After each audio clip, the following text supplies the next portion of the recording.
को भारत की जो सैन्य शक्ति है उसका प्रदर्शन जो कि जैसलमेर में हो रहा है, जिसका नाम दक्षिण शक्ति रखा गया, उसके बारे में बताने जा रहा हूँ। इस युद्धाभ्यास में एयरफोर्स, आर्मी, नेवी तीनों काम कर रहे हैं और ख़ासकर दो नई टेक्निक जैसे कि फ्री फॉल कमांडोज़ का, पैराट्रूपर्स का और स्वार्म ड्रोन टेक्निक का इस्तेमाल किया गया। मतलब ये दिखाया गया कि ड्रोन जो है एक साथ 150 ड्रोन आएंगे और उसको स्वार्म कर देंगे उस एरिया को। तो मैं आपको ये बताना इसलिए चाह रहा था कि इस एक्सरसाइज के बारे में ज़्यादा पब्लिसिटी नहीं हुई है, लेकिन भारतीय सेना ने जो अभ्यास किया है वो खासकर चीन और पाकिस्तान के मद्देनज़र किया है। आखिरी दिन सेना ने अटैक हेलीकॉप्टर पैराजम्प के क्षेत्र दिखाए, जिसमें C-130 हरक्यूलिस और IL-76 से जो है फ्री फॉल कमांडोज़ का दिखाया गया। एक पूरी पैरा बटालियन 400 आदमियों की नीचे पैरा की सहायता से गिराई गई। स्वार्म ड्रोन टेक्निक का इस्तेमाल किया, साथ ही मैकेनाइज्ड कॉलम्स जबकि T-72, T-90, BMPs 1, 2, 3 और ख़ास विजयन टैंक जो इतने पुराने हैं वो भी इस एक्सरसाइज में भाग लिए और इन्होंने इस एक्सरसाइज को बड़ी माकूल तरीके से ख़त्म किया। और इसमें गुजरात पुलिस और BSF की कुछ एजेंसियों ने भी हिस्सा लिया, जिसमें ये मौक़ दिखाया गया कि क्या इंटेलिजेंस मिली और किस तरह से भारत की सेना जो है ऑफेंसिव करेगी। तो इसमें करीब 30,000 सैनिकों ने भाग लिया और कोरोना काल के बाद ये देश की सबसे बड़ी मिलिट्री एक्सरसाइज है। इसके पहले जो एक्सरसाइजें होती रही वो अलग थी, लेकिन 2 साल का जो ब्रेक लगा उसके बाद जो सदर्न कमांड है उसने इस मल्टी डोमेन एक्सरसाइज को अंजाम किया और आयोजित किया। तो ये इसमें ये टेस्ट किया जा रहा था कि जो है कि एक थिएटर कमांड जो बनाने की योजना थी कि उस पूरी थिएटर कमांड में आर्मी, नेवी, एयरफोर्स जो है एक एंटिटी के रूप में काम करेंगे या एक फोर्स के रूप में काम करेंगे, जिसमें अलग अलग नहीं, वो जो कमांडर होगा वो ही सबके ऊपर कंट्रोल करेगा, डिप्लॉयमेंट करेगा और रिसोर्सेज का लड़ाई में सही उपयोग करेगा।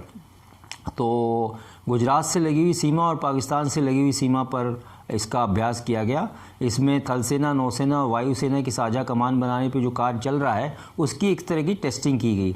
और उसमें ये देखा गया है कि तीनों जब मिलके इंटीग्रेटेड काम करेंगे तो उसमें डुप्लीकेशन नहीं होगा। मतलब एक ही कमांडर निर्णय देगा और रिसोर्सेज का इस्तेमाल करेगा, ना उसमें डिले होगा ना ही उसके अंदर जो है कोई डुप्लीकेसी होगी और बढ़िया बेहतर तालमेल तीनों सेनाओं के बीच में होगा, क्योंकि एक ही कमान के नीचे ये लोग काम करेंगे। इसका 26 जनवरी को रक्षा मंत्री राजनाथ सिंह जी वहाँ मौजूद थे और आना ही था, लेकिन देखा गया है कि वो अपने जो है संविधान दिवस के चलते रुक गए थे। लेकिन ये बहुत अहम युद्धाभ्यास है कि 26/11 की बरसी के पहले इस तरह का युद्धाभ्यास किया गया, जिससे कि चीन और पाकिस्तान को ये दिखाया जा सके कि कोरोना काल के बावजूद भी भारत की आर्मी, नेवी, एयरफोर्स जो है अपनी पूरी तैयारी कर रही हैं और एक जो थिएटर कमांड की योजना है जिसमें इंटीग्रेटेड बैटल फोर्स बनाई जाएगी, उसकी ट्रायल और टेस्टिंग की गई है। तो उसमें पैरा आ गए, नेवी आ गई, इसमें अटैक हेप्टर आ गए और मैकेनाइज्ड आ गई, आर्टिलरी गन्स आ गए, एयरफोर्स आ गई जो जिसने पैराड्रॉप कराया और कुछ इसके अंदर कमांडोज जो नेवी के हैं, मार्कोस शायद उन्होंने भी भाग लिया, ऐसा कंफर्मेशन नहीं है, लेकिन हाँ ऐसा लग रहा है कि वो भी थे। उसके साथ साथ गुजरात के जो कोस्टल इलाके हैं जहाँ से ये सीमा पाकिस्तान की लगती है, रन ऑफ कच्छ वगैरह, वहाँ पर भी कोस्ट गार्ड, उसमें गुजरात पुलिस, BSF और भी दूसरी खुफिया एजेंसियों को इंटीग्रेट किया गया और ये दिखाया गया कि जैसे कि इन सिविल एजेंसियों के पास इंफॉर्मेशन आती है कि यहाँ से दुश्मन आने वाला है या यहाँ से घुसने वाला है, उसके ऊपर कैसे हम जो है कार्रवाई करेंगे, आर्मी, नेवी, एयरफोर्स कैसे कार्रवाई करेगी, ताकि उन लोगों को भी लड़ाई के दौरान ये एहसास हो, जो कि सेंट्रल आर्म्ड पुलिस फोर्सेज हैं या पैरामिलिट्री है जो कि कोस्ट गार्ड है, कि एक लड़ाई के समय में उनकी क्या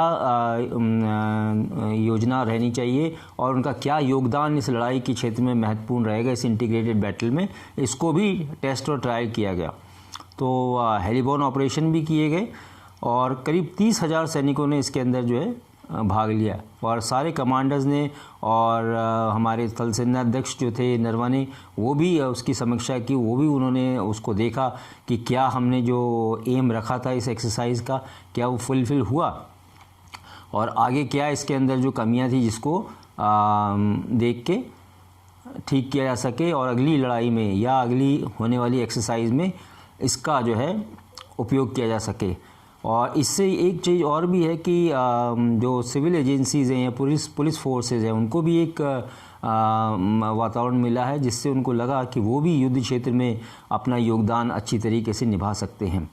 तो ये तो था डिटेल, और बाकी और डिटेल जैसे ही आएंगे एक्सरसाइज की जो समीक्षा होगी उसके बारे में मैं आपको और जानकारी देता रहूँगा। मेरे चैनल को सब्सक्राइब करिए, लाइक करिए, और अपने कोई व्यू पॉइंट्स है, आपके कोई विचार हैं, लिखें, जिससे कि आगे आप जो सुनना चाहते हैं या देखना चाहते हैं, किसी बात के बारे में आप जानना चाहते हैं, उसके ऊपर मैं वीडियो बना के अपलोड करूँगा और आपको जानकारी दूँगा,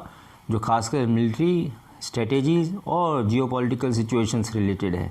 थैंक यू वेरी मच।